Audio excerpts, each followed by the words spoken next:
신앙생활이 힘들다고 하는 대부분의 경우는 혼자 하기 때문에 그래요. 많이 기도하고 많이 성경 묵상하고 미사 참여하는데 왜 바뀌지 않습니까? 라고 하는 분들을 보면 혼자 해요. 그냥 혼자 열심히 합니다. 신앙에 있어서 가장 중요한 게 뭐라고 했죠? 하느님과 함께하는 거다. 예수님께서 세상에 오셨을 때도 어떤 하느님이라고 했죠? 임마누엘 하느님이라고 했습니다. 임마누엘 하느님은 뭐예요? 하느님께서 우리와 함께 계시다. 그래서 신앙은 혼자 하는 것이 아니라 하느님과 함께하는 거다. 그 하느님은 나보다 더 잘 아시고 나를 나보다 더 사랑하신다. 미사도 마찬가지예요. 미사에 참여하는 이유는 하느님과 함께하기 위해서입니다. 미사는 두 가지로 이루어져 있죠. 크게 말씀 전례와 성찬 전례. 그 의미가 뭔지를 알아야 돼요. 그냥 앉아있다가 서있다가 앉아있다가 한다고 해서 신앙이 자라나는 것이 아닙니다. 미사 때는 말씀 전례는 뭐 하란 얘기죠?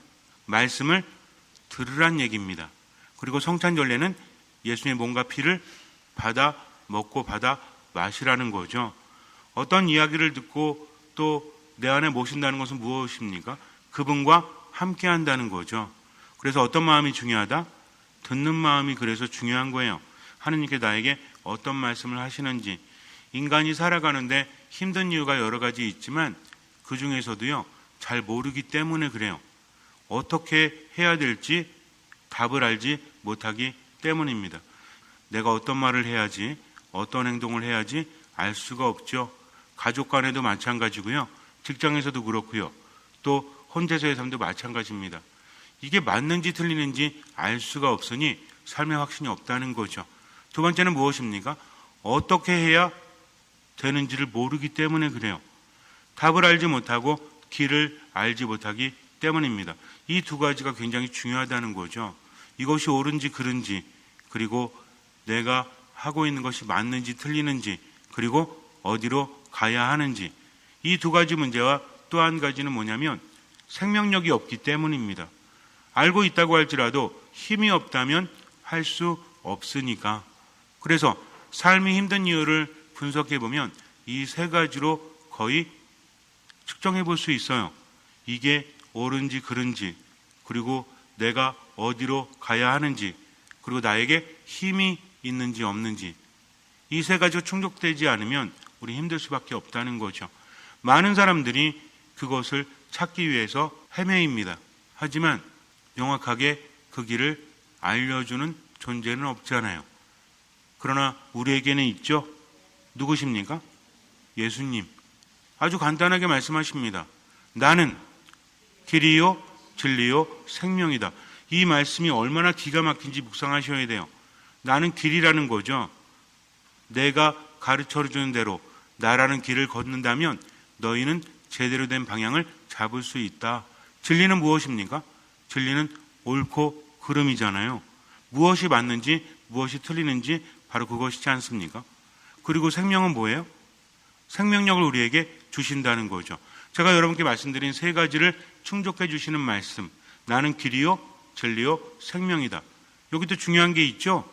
그럼 어떻게 해야 되죠? 어떻게 해야 예수님이란 길을 갈 수 있고, 어떻게 해야 생명을 얻을 수 있고, 어떻게 해야 진리를 알 수 있습니까? 예수님 뭐라고 하십니까? 나를 따라오너라. 내 안에 머물러라. 나를 떠나지 마라.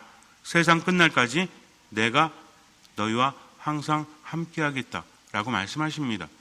길과 진리와 생명을 찾는 길은 무엇입니까? 그분 안에 머무는 거죠. 그분을 떠나지 않는 거죠. 그렇다면 어떻게 하는 게 그분 안에 머무는 것이요? 어떻게 하는 게 그분을 떠나지 않는 겁니까? 어떻게 해야 내가 그분 안에 머물고 그분께서 내 안에 머무르시죠? 예수님 말씀하십니다. 내 말을 듣고 실천하는 사람, 나와 아버지가 그 사람에게 가서 그와 함께 살 것이다 라고 말씀하십니다. 그래서 가장 중요한 게 어떤 마음이다? 듣는 마음인 거예요. 제가 여러분들에게 듣는 마음을 한 번도 빠지지 않고 말씀드리는 이유는 듣는 마음 안에 신앙이 있기 때문입니다. 듣는다는 것은 그분의 말씀을 듣고 실천하는 거죠. 얼마만큼? 할 수 있는 만큼. 나머지는 맡기는 겁니다. 여기서 중요한 것이 신앙은 내가 하는 부분은 아주 작은 거예요. 그분이 해 주시는 겁니다. 그래서 뭔가를 하려고 애를 쓰지 마세요. 지칩니다. 그분을 따르는 거죠. 그분 안에 머무는 거죠. 그분께 맡기는 겁니다. 신앙이란 무엇이다? 하느님께 모든 것을 맡기면서 하느님과 함께하는 거다. 다만 어떤 마음으로? 듣는 마음으로. 듣고 까먹으시면 돼요, 안 돼요? 괜찮아요. 까먹으라고 있는 겁니다. 지금만 기억하시면 돼요. 나중에 또 말씀드릴 때 여러분들은 또 다른 느낌으로 받아들이실 거예요. 제가 똑같은 이야기를 해도 듣는 시점에 따라서 다르게 느껴지기 때문입니다. 그러니 많은 것들을 암기하려고 하지 마세요. 그냥 듣고 느끼려고 하세요. 그리고 살아가시면 됩니다. 아셨죠? 하느님과 함께하는 것이 신앙이라면 중요한 것은 하느님을 아는 거죠. 그분이 누구신지 모르는데 어떻게 함께할 수 있겠습니까? 몇십 년을 신앙생활한다고 할지라도 함께한다는 것을 의식하지 못하면, 하느님이 누구신지 못하면요, 열심히 하려고 하지만 뭘 열심히 해야 될지 모른다는 거죠. 한 대의 미사와 100일 동안 밤샘 기도하는 것 중에서 어떤 것이 더 대단한 기도일까요? 이렇게 질문하면 답은 뻔하죠. 그죠? 누구나 들어도 정성은 어디도 들어가요? 100일 동안 밤샘 기도하는 거하고 한 대 미사 봉헌하는 거하고 어떤 게 더 정성이 들어가죠? 왜 그러셔? 한 대 미사가 정성이 더 많이 들어가요? 여러분들이 뭘 하시는데 100일 동안 밤샘 기도하면 힘들잖아요. 한 대 미사하면 힘드십니까? 아니 뭐 사제가 힘들지 신자들이 힘들 게 뭐가 있어요. 그런데요, 한 대 미사의 값이 더 큽니다. 왜냐면요, 100일 동안 기도하는 것은 누가 하는 거죠? 내가 하는 겁니다. 하지만 한 대 미사는 누가 바치는 제사예요? 예수 그리스도께서 성부이신 하느님 아버지께 바치는 제사이기 때문입니다. 미사는요, 엄청난 기도입니다. 미사는요, 거저 먹는 거예요. 숟가락만 얹는 겁니다. 그럼에도 불구하고 엄청난 은총을 우리가 받을 수 있다는 거죠. 왜냐하면 미사를 봉헌할 때는 시간과 공간을 초월해서 십자가 아래로 가기 때문입니다. 내가 100일 기도한다면 그것은 나의 정성으로 하는 거지만 미사는 예수님께서 당신의 모든 것을, 목숨까지도 십자가 위에 내어주신 그 순간에 함께 한다는 거죠. 미사할 때는요, 십자가 아래 누가 있었죠? 성모님이 계셨죠? 또 누가 있었습니까? 사도 요한이 있었죠? 바로 이분들과 우리가 함께 한다는 거죠. 이것을 기억하십시오. 그래서 미사 때는 분심이 들면 돼요, 안 돼요? 괜찮다고 했죠. 분심 드는 거 어떻게 막을 수 있습니까? 하지만 분심에 빠지면 안 된다. 자꾸 듣는 마음을 상기하면서 이런 분들이 있습니다. 미사 때 정신이 하나도 없어요. 강론도 뭔 소리인지 모르겠고 미사 때도 일어났다가 앉았다가 반복하지만 마음이 모이지 않습니다. 그렇다면 얼만큼의 최선을 다했냐 이거죠. 어차피 분심 드니까 그냥 잠이나 자야 되겠다. 딴 생각이나 해야 되겠다. 이렇게 되는 순간 그 마음은 사탄이 노린다는 거죠. 예수님 뭐라고 하십니까? 깨어 있으라고 하시죠. 깨어 있으라고 하시는 이유는 뭐예요? 잠에 빠져드는 것을 아시기 때문입니다. 잠에 빠져들지 않는 사람에게 깨어 있으라고 말하지 않잖아요. 마찬가지죠. 미사 때 분심이 들 때는 듣는 마음으로 주님을 바라보면서 주님 듣는 마음을 주십시오 하고 집중하는 거죠. 얼마만큼? 할 수 있는 만큼. 나머지는 맡기는 겁니다. 참 쉽죠? 참 쉬운데 안 해요. 이게 문제라는 거죠. 그래서 어린이처럼 되지 않으면 하느님 나라에 들어갈 수 없다는 말씀은, 어린이는 어떤 존재죠? 잘못하다가도 부모가 하라고 하면 즉각적으로 그것을 하는 존재들입니다.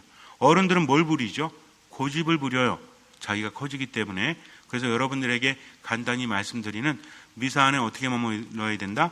듣는 마음으로 최선을 다한다. 분심에 빠지는 건 어쩔 수 없지만 빠져들려고 해서는 안 된다. 요거를 묵상하세요. 할 수 있는 만큼만, 나머지는 맡기시기 바라요. 그리고 미사 때는요, 행복한 얼굴로 앉아 계셔야 돼요. 왜냐하면 예수님께서 말씀하십니다. 가진 사람은 더 많이 받게 될 거다. 가진 것이 없는 사람은 있는 것마저 빼앗길 것이다. 미사 때 찡그리고 있는 사람은 나는 가진 게 없어요. 나는 죽지 못해 삽니다 라고 하는 사람이에요. 그러니까 그런 사람은 가진 것마저 빼앗길 거다. 그러나 미사 시간 하느님 감사합니다. 너무 행복합니다. 이 사람은요, 많이 가진 사람이기 때문에 더 많이 받게 된다는 거죠. 근데 이 말씀의 중심이 뭔지 아십니까? 아니, 왜 가진 사람은 더 많이 받고 가진 것이 없는 사람은 더 많이 가진 것마저 빼앗기게 되죠. 이 중심이 뭐냐면 내 것은 아무것도 없다는 거죠. 그래서 예수님 뭐라고 하십니까? 너희가 거저 받았으니 거저 주어라 라고 말씀하신다는 겁니다. 즉 가장 중요한 것은 모든 것은 하느님의 것이다. 내가 살아있는 동안만큼만 나에게 주시는 거니까 미사 때 못 쓰지 말고 죽 쓰지 말고 하느님 바라보면서 하느님 감사합니다. 하느님 감사합니다 하면서 어떤 얼굴로? 가장 행복한 얼굴로 앉아 계시기 바라요. 미사 시간에 자꾸만 인상 쓰는 사람은 자격이 없는 겁니다. 농담 반 진담 반으로. 그래서 예복을 갖추지 못하면 잔치상에서 쫓겨날지도 몰라요. 준비하십시오. 무엇을? 헌금을. 뭘 중요해요? 뭐고 뭘 준비해요? 감사하는 마음을 준비하고 하느님 안에 머무르세요. 그래서 미사 때 하는 기도, 사제가 하는 기도 있죠? 성체가 축성되는 그 기도 있죠? 이걸 뭐라고 합니까?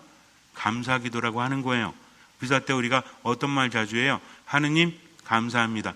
그렇게 하세요.